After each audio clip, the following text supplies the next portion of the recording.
যেন আজ থেকে 5 বছর বা 7 বছর পর 2025-এর প্যানেলটাও বাতিল না।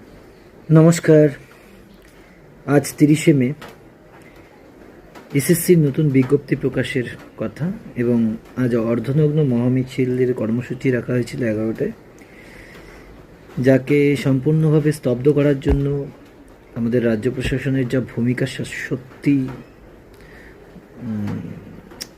তার প্রশংসা না করে আমরা পারছি না। এত সুন্দরভাবে আজকের এই কর্মসূচিকে, এই আন্দোলনকে আমাদের রাজ্য প্রশাসন চাপা দিয়েছে এবং শিক্ষকদের ধরে ধরে প্রিজন ভ্যানে তুলেছে,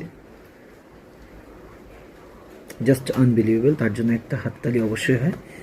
সো আজকের এই পরিস্থিতিতে আমার ভাষায় দুটো লাইন আমি রাখতে চাচ্ছি, শুনুন।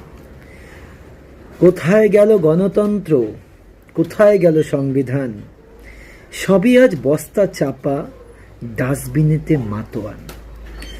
আর্টিকেলের ধারা নিয়ে যারা ছিল এতদিন মত্ত, সেই আর্টিকেল আজ চুলোয় গেল, ধারাগুলো যেন গর্ত।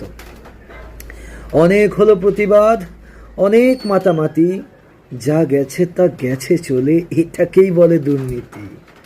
ভিক্ষাই এখন সংস্কৃতি, সবাই তা মেনেছে নিয়ে, ভাতাটা অল্প বাড়িয়ে দেব, চুপ করো এক্ষণে। যাই হোক, শেষে একটাই প্রশ্ন জুড়তে চাই। আজ সবাই চুপ, সবাই চাচ্ছে পরীক্ষা হোক। 2016-র প্যানেল বাতিল গেছে, কি আর করা যাবে, হয়ে গেছে। আজ যারা ফর্ম ফিল আপ করতে যাচ্ছেন বা যারা করবেন, এই গ্যারেন্টিটা নিয়ে ফর্ম ফিল আপ করবেন যেন আজ থেকে 5 বছর বা 7 বছর পর 2025-এর প্যানেলটাও বাতিল না যায়। বাই দ্য ওয়ে, আমি করব না। ধন্যবাদ।